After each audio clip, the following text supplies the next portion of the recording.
Hey everyone, Chris Tasler here. I'm the Communications Manager for Second Harvest Food Bank of Southern Wisconsin. We are here today talking to Matt Underwood. He is from Underwood Legal, and we're going to be talking about estate planning. Matt, why don't you tell us a little bit about who you are and kind of your legal background? Yeah, well, thanks for having me here today, Chris. So my name is Matt Underwood, and I'm the owner of Underwood Legal LLC. We're an estate planning and elder law focused law firm. My wife, Chong Lor, also works for us. She worked for the UW and now came over and joined us, so we're happy to have her on board as part of the team. I'm originally born and raised in Oshkosh, Wisconsin, and like many other people in Madison, I came down here for school, and so I did my undergrad and law school at the UW, and decided I liked the city so much that I didn't want to leave. So what's not to like, right? Absolutely. I mean, come on, Madison's is an amazing community. No, great restaurants, great food, biking trails, Yeah. the lakes, everything like that. So we love Madison in the community. Aside from kind of the professional realm, I really love the outdoors and hiking in particular. I serve on the board of directors of the Ice Age Trail Alliance, and like to get out hunting, hiking, visiting national parks. So that's what I like to do in the free time when we're not helping folks with estate planning. Fantastic. So, when you think about estate planning, it can kind of feel overwhelming. It can feel foreign, almost like a foreign language. What's really the first thing that people should know about kind of starting the estate planning process?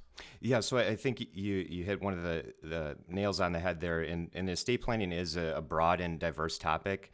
And, one of the common misconceptions we hear from folks is that, estate planning is a fill in the blank thing, or some people think, well, it's just a standard document that anyone can use for their estate plan. And that's just not true. Everyone's different. Everyone's family situation's different. So, there's a lot of different parts to estate planning. For example, one of the things we hear too is, people think estate planning, they think wills, they think what happens when you pass away. But estate planning covers you during your lifetime. It doesn't have to be what happens when you die. So you want to make sure that you have a good incapacity protection. So if you're in an accident and then you're in the hospital, you have people that you can trust to make medical decisions for you or financial decisions for you. And, when we talk about passing property to somebody, it's not just about naming a child or niece and nephew, grandchildren as beneficiaries. You can do much more than that. So maybe you have beneficiaries and you want to give them asset protection. Maybe you have a child going through a divorce, and if you leave them an inheritance, you don't want an ex-spouse to be able to get it. You want to make sure that whoever your intended beneficiary is can receive that inheritance. Sure. You may have beneficiaries with special needs. So if you maybe have a child, grandchild who's receiving government benefits, how can we make sure that they get their inheritance, but we don't jeopardize their public benefits? Yeah. In another area that we've seen grow quite a bit in our practice and across the state is really helping older clients and elder law planning. So we have folks that may need to go into a nursing home, or maybe they're already in a nursing home, and we need to make sure that we're protecting their life savings, what they worked so hard to build up, and making sure that can go to the maximum extent to their beneficiaries and not have it all go to long-term care costs. Yeah. And I'll just make one final comment on that. When we meet with clients and go through estate planning, talk about all the different options, one phrase I commonly hear clients say is, wow, I didn't know you could do that. So it's really important to talk to somebody who really understands estate planning, an estate planning specialist, to know all of your different options with it. Excellent. So there's lots of different phrases out there, right? Is there really a difference between doing a will and doing an estate plan? Good question. So I think of estate planning as really the kind of the broad umbrella topic. So a will is actually part of estate planning. So, estate planning could mean doing a will, powers of attorney, maybe some sort of trust, setting up beneficiary designations. So I do hear people say, well, I don't need an estate plan. I don't have a lot of money. And really everyone needs some sort of estate plan. Again, everyone's estate plan is going to look a little bit different. But when you're doing your estate plan, it might include a will or some of those other specific tools. Okay. What's really the best time to talk about putting together an estate plan? Yeah, so simply that, the sooner the better in this case. The earlier we start looking ahead, to estate planning, the more options we have available. So if somebody waits until the last minute and maybe something happens to them, they're in an accident or God forbid they pass away, then our options become much more limited. And typically, if somebody waits or doesn't get their planning in place, it means the courts will have to sort things out. So how many people want to leave that planning and that in administration to the courts and a judge? If you think ahead and you're setting things up before anything happens, you keep control. You get to set up how things work. You get to do your own estate plan that does exactly what you want it to do. So I would encourage people to not necessarily wait on anything. Don't rush into estate planning. Make sure you give it some thought. Make sure it does exactly what you want it to do. But once you're an adult, you really need to start looking into estate planning in different aspects of it. Okay. So, there's another term that's part of estate planning and will and all that good jazz, and that's this idea of an executor. What exactly is an executor? Yeah, so simply the executor is a person who's in charge of handling your estate if you pass away. So commonly we see people name a trusted family member. Maybe they have an adult child, maybe a brother and sister, or even a friend that they'll name as an executor. So the thing to keep in mind of being an executor or naming somebody is that it's not the easiest job in the world, and there's a lot of responsibility that goes along with it. Some of the things that an executor needs to do, so number one, gathering all the financial information for whoever passed away, that could be hospital bills, utility bills, any sort of thing that's coming out of the person who passed away's accounts. It's gathering their legal documents. So if they have a will or a trust, it's making sure that we pull all those together to see what sort of documents do we need to use when we're dealing with the estate plan. Oftentimes there's things to file with the court. So the executor's got to prepare that court or have an attorney do it and then file that. The executor is working with banks and financial institutions, wherever that person who passed away had accounts. They have to pay off any sort of last expenses and bills. And one important aspect that we sometimes see executors fall short is communication. So the executor needs to keep the beneficiaries in the loop on what's happening. So if the executor is not telling beneficiaries what's happening, we oftentimes see conflicts. So now beneficiaries are saying, hey, executor, how do we know you're doing the right thing? How do we know that we're going to receive our portion of the estate? So it's important to keep the beneficiaries in the know of what's going on. And part of that is keeping a really good accounting of everything the executor does. So the executor can show what money came into the estate, what money went out, if anyone asks for that.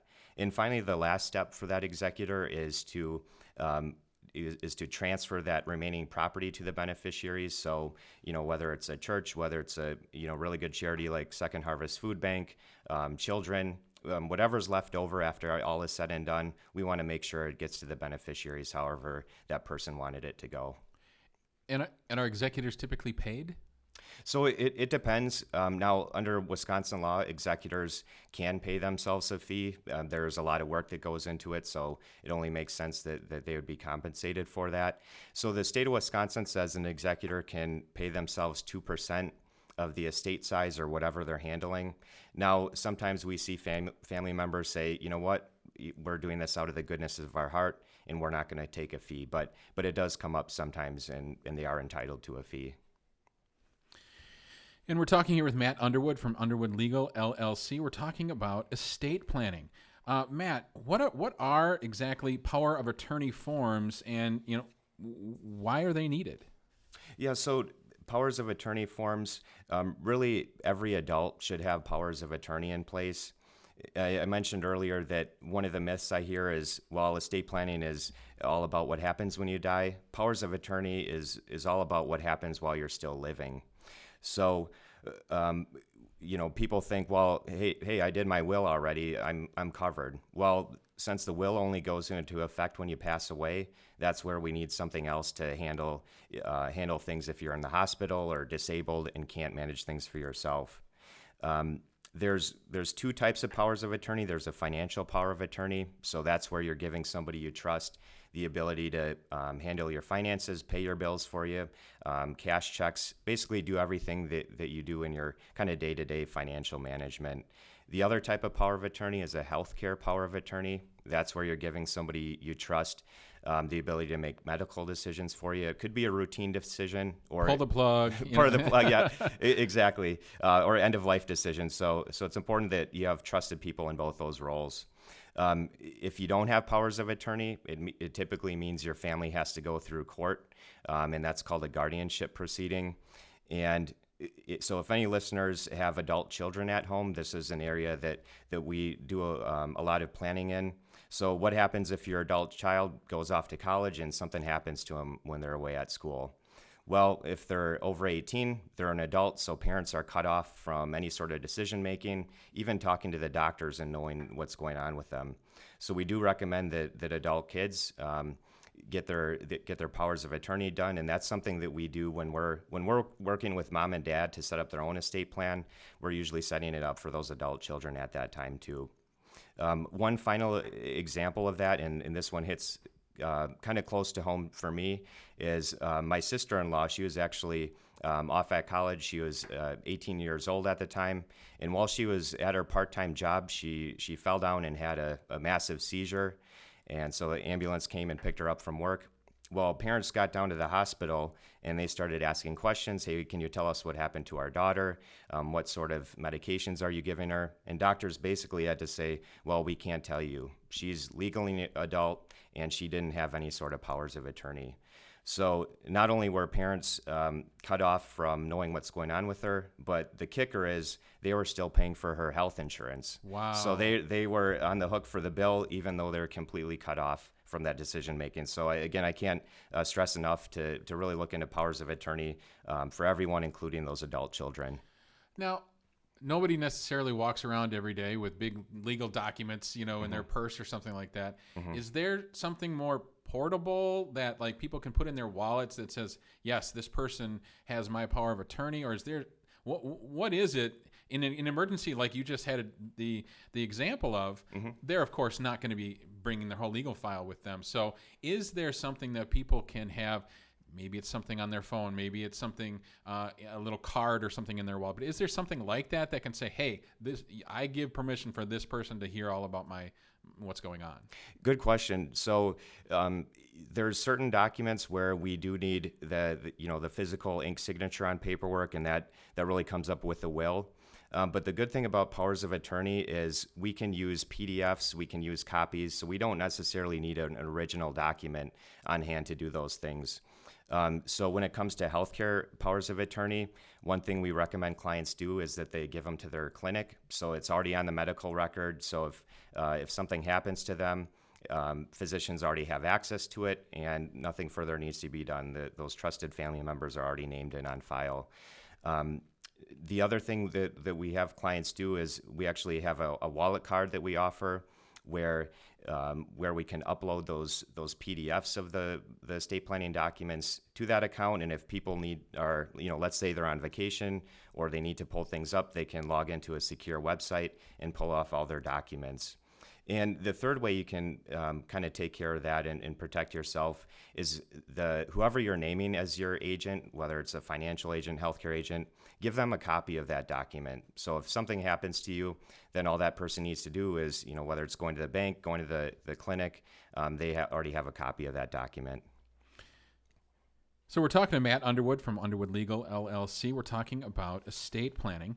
And so, Matt, once someone is ready to kind of contact an attorney, reach out to an attorney for help, what are some of those items that they really should have thought about either before making the call or at the very least before having that first meeting with the attorney?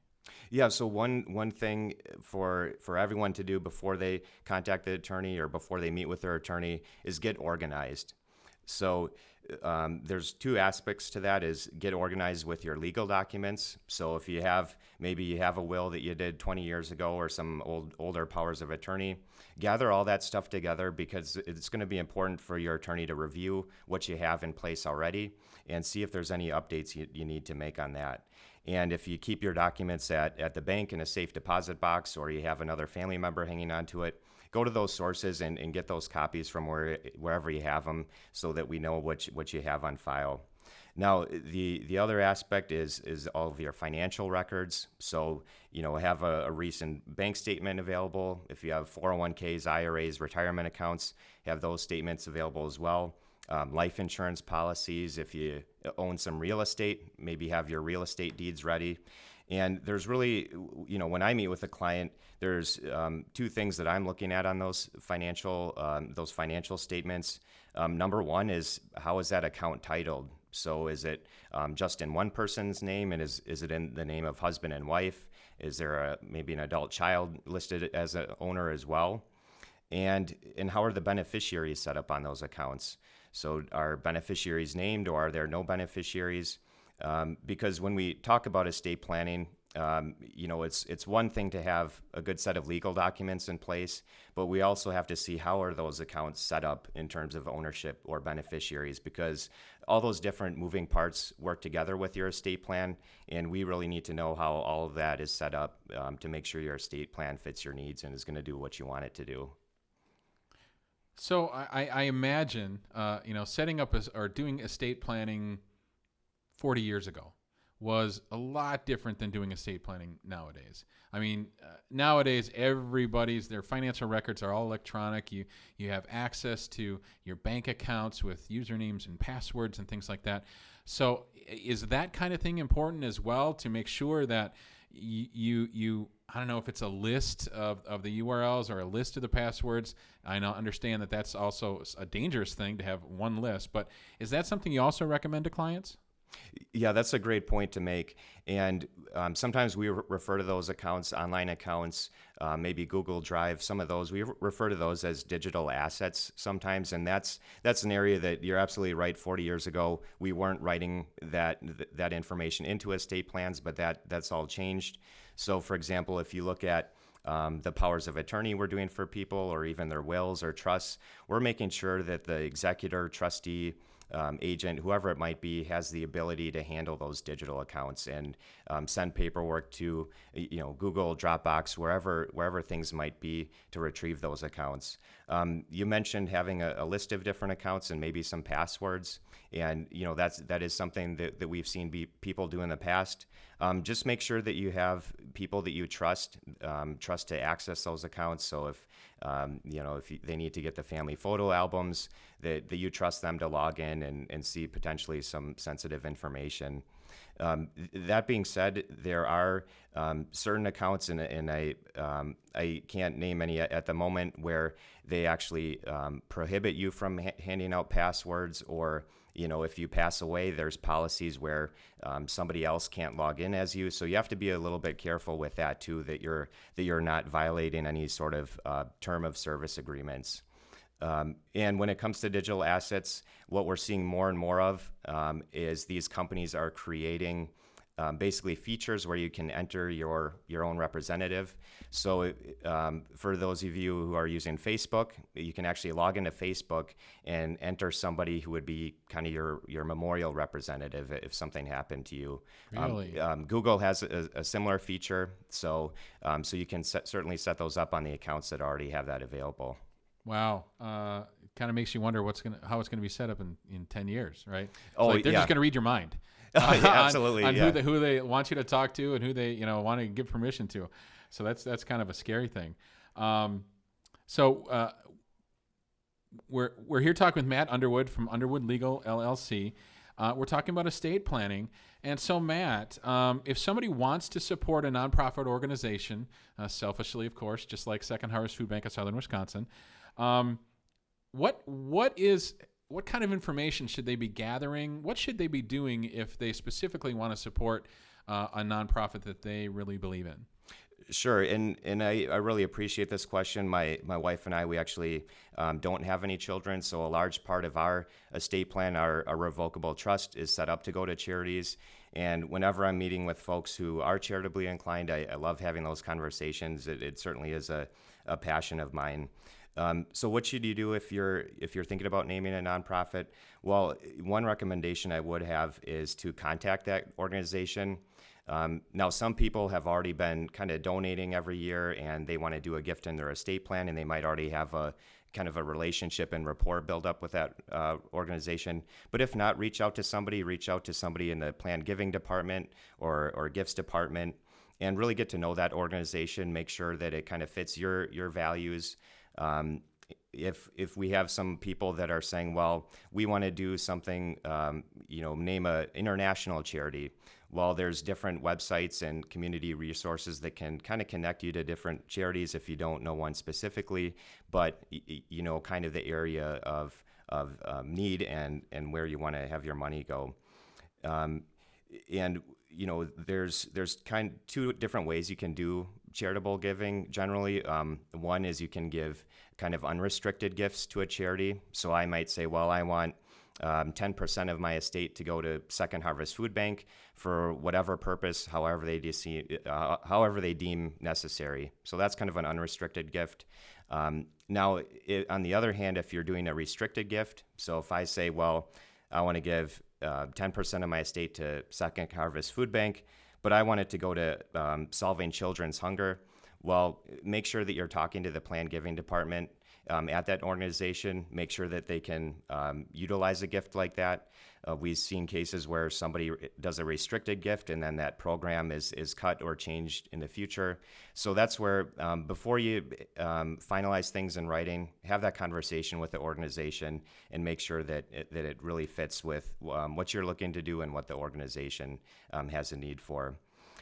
The other reason why I recommend contacting the organization is because a lot of nonprofits have, either legacy societies or programs where, they keep donors involved. And what a great way to stay involved with your charity is to let them know that you're naming them in a gift, and then they can provide you with different updates on their programming. And you can really stay on top and stay involved with the organization. So I think, to summarize it briefly, have that personal connection with that organization, get to know them, volunteer for them, whatever it might be. But if you have a passion for it, make sure that you follow through on that and make sure it's doing the right thing for you. Yeah, and what happens, like, if you have a client who maybe they don't necessarily have a specific nonprofit that they really feel passionate about, but they come to you and say, Matt, look, we really do want to give back. I mean, are you allowed to give recommendations, or how do you handle a question like that where they're like, we don't really know who to give to? And then, subsequent or beyond that, how do you try to warn against some of your clients? Maybe they're kind of finding a little bit of a sketchy nonprofit out that doesn't necessarily have a great reputation. I mean, do you help them kind of walk through that process of analyzing a nonprofit to make sure it's viable, it does what it says, and things like that? So how do you help them in some of those types of discussions about nonprofits specifically? Sure. So I think it really depends on where the client's at. So, for example, we have people that they know what charities they want to name. They know those charities well. They've either looked at financial records or they have a strong degree of confidence in those charities. So there's not a whole lot for me to do in those situations because, those folks already know what their plans are. They're fairly concrete. On the other side, we do have people that maybe aren't certain. Maybe they don't have children, or they just have a really strong charitable intent and they're not sure where to start. One good resource that I found helpful in the past is Charity Navigator. And that's a website where you can basically look up different nonprofits, and they score those nonprofits on some different metrics. So, fundraising, how are they using their proceeds? You can see basically different rankings and reviews for those charities. So I have recommended that to folks in the past, and either they want to do some due diligence on those nonprofits and make sure they aren't, as you mentioned, doing anything sketchy, or we want to make sure that they're solid charities that are going to be around for a while. And the other sort of resources, again, contacting the charity itself. If you do want to see financial records, those, as a nonprofit, those are public, so you can receive those financials too if you really want to take a deep dive with that. So we're happy to work with clients, whether it's they already know what they're going to do and just making sure that we set it up so that those plans will be carried out, or kind of walking through a little bit more on doing that analysis, who might be some good charities and where some good resources might be to get more information. Well, you mentioned Charity Navigator, and I would be remiss as the communications guy for Second Harvest not to put a shameless plug out there about Second Harvest and the fact that we have actually received a 4-star Charity Navigator rating for the last 14 years in a row, and you know what? We've kind of taken a look, and that is only less than 1% of the nonprofits that they kind of analyze and monitor can say that. So, and that's nationally. So, that's amazing. We're definitely something that it's proud that we are to have that kind of a rating with Charity Navigator. So we can appreciate the fact that you talked about Charity Navigator. What else is important for people to know about estate plans? So what else is important? I just want to reiterate that estate planning really isn't a one-size-fits-all solution. Everyone is different. Every family is a little bit different. So you want to make sure that you have your own customized estate plan. We mentioned this before too, but with so many different moving parts to estate planning, you can't just read somebody's will, for example, or their legal documents and know what's going to happen. We not only have to take a look at the legal document, but we have to look at how ownership designations are set up, how beneficiary designations are set up. Because if we don't have that full picture, we really can't know what's going to happen. And that comes up pretty frequently with people who've maybe done their, a will 20 years ago. It's helpful to really walk through and read that will, and maybe someone thinks, well, hey, I named my charity and my kids in my will, and that's where it's going. But if we look at the beneficiary designations and how different accounts are titled, that might be destined to go somewhere else. Sure. So really, we have to look at all different aspects, and that's where it's really helpful working with someone who specializes in estate planning and can really take a look at all of that. Now, one thing that we do offer a free educational estate plan meeting. So if any of our listeners would like to take advantage of that, whether you have an existing plan and it's just time to review it, or you haven't done a plan yet and you want to kind of discuss your goals and needs, we're happy to sit down and go over those options with you. You can visit our website, underwoodlegal.com. We actually have a Book Now link at the top of our page where you can view my schedule and book that educational meeting. You can also contact me by email, matt@underwoodlegal.com. Also 608-571-4464 is our phone. But I really want people to kind of take control of their own estate planning. Again, the planning that you do now, you can make sure that it does exactly what you want it to do and not leave things up to chance where you might have the courts or a judge potentially deciding things for you. Absolutely. Matt, thank you so much for joining us and helping those who are listening and watching this understand the importance of estate planning for their future, for the future of their loved ones. Give us that URL, that your website and your contact information one more time.